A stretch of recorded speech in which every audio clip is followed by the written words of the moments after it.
Hi everyone, my name is Nas and today I want to talk about anti-war movies. But before we begin, let's answer an important question. What makes a movie anti-war? For some, it's enough if a movie simply doesn't glorify war, if it strips away the heroism and shows combat as chaotic and dehumanizing.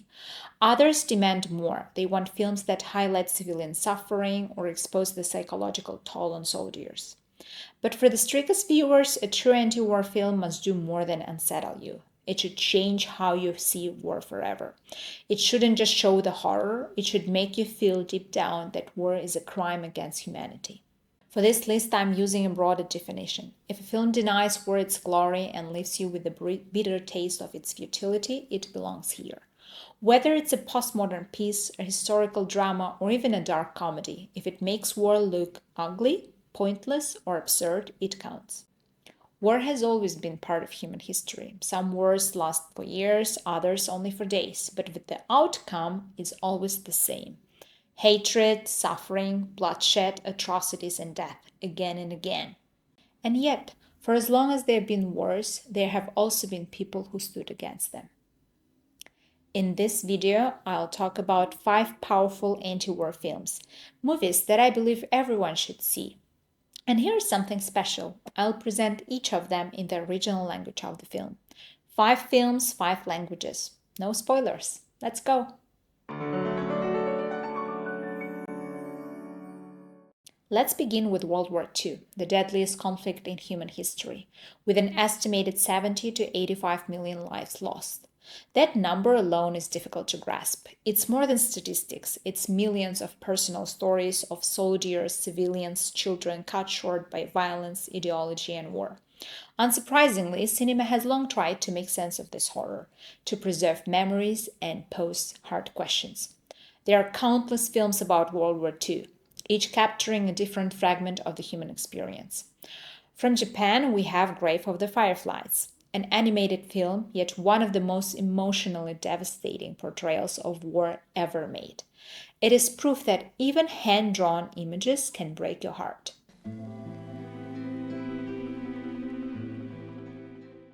Italy's Life is Beautiful takes an unexpected route, blending humor with horror in a Nazi concentration camp where a father shields his son from the nightmare with imagination and love. Some films break your heart, like Son of Saul, where the camera refuses to look away. Others, like Inglourious Basterds, are bold, revisionist, even outrageous, asking, what if we could rewrite history? Some, like Hiroshima Mon Amour, drift between memory and loss, where love and trauma are inseparable, and war lingers in silence more than spectacle. Others, like Andrei Tarkovsky, The Sacrifice, meditate on war's shadow, on faith, fear, and the fragility of peace. And then there are classics like To Be or Not to Be by Ernst Lubitsch, where comedy becomes resistance, a reminder that satire too can be a weapon, not of destruction, but of defiance. All these films confront war differently, but one goes further.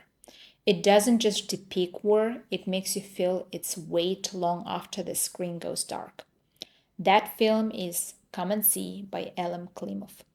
Советский фильм Элема Климова «Иди и смотри» – одно из самых пронзительных антивоенных высказываний в истории кино.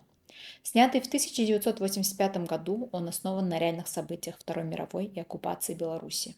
Это не просто военная драма. Это опыт, который переворачивает сознание. Климов отказался от голливудских клише, показав войну через глаза ребенка. Без пафоса, но с беспощадной правдой. Особенно поражает звуковая дорожка. Свист пуль и разрывы снарядов создают эффект полного погружения в кошмар войны.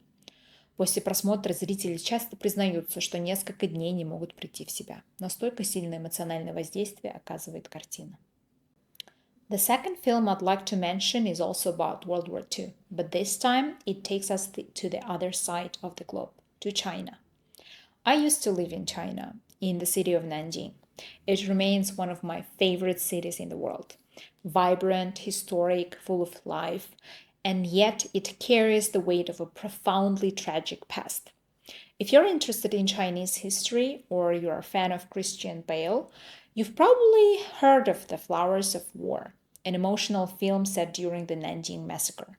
But today, I want to talk about a lesser known but arguably more powerful film, City of Life and Death by Lu Chuan.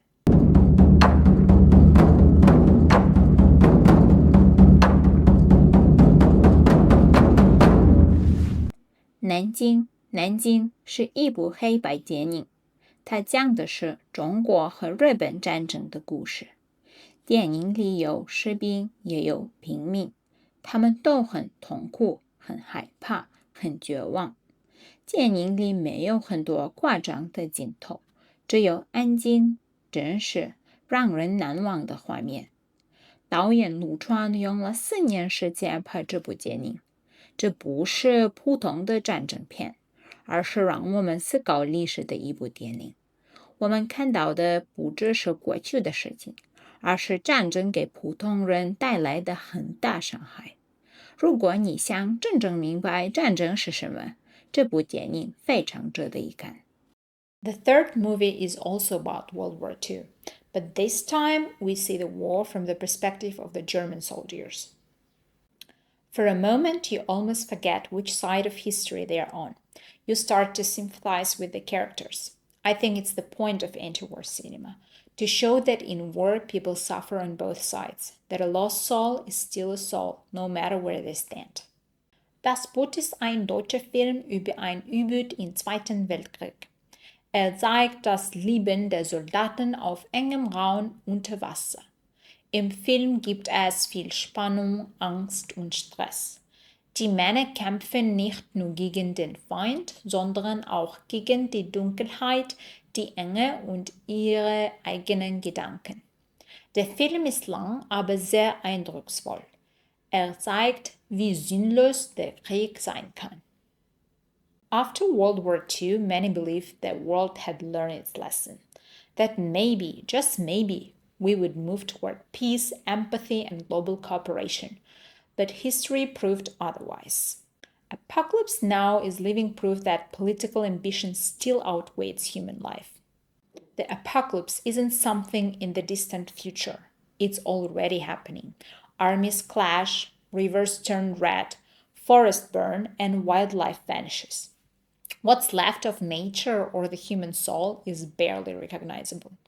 The deranged cult built by those in power isn't just madness, it's an escape, a twisted form of redemption, a way to cleanse a conscience soaked in blood. From World War I to World War II to Vietnam, one narrative never changes. Young lives are sacrificed at the altar of power. There are many reasons why wars begin. Tyranny, dictatorship, the blind ambition of one country invading another. Wars can be between two nations or they can involve many countries at once. But sometimes wars happen between people who once shared the same streets, schools, even family dinners.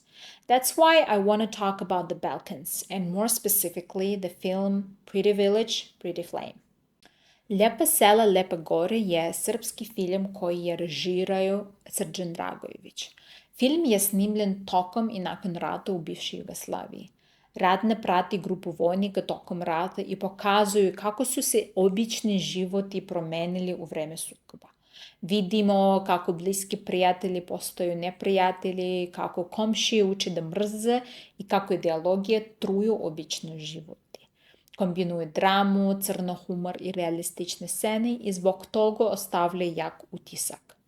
Iako je rat tema filma, on postavlja i važne pitanja o čoveku, društvu i moralu. That's all for today. Thank you so much for watching, and I'll leave you with this thought. There never was a good war or a bad peace. Benjamin Franklin. Take care and see you in the next one.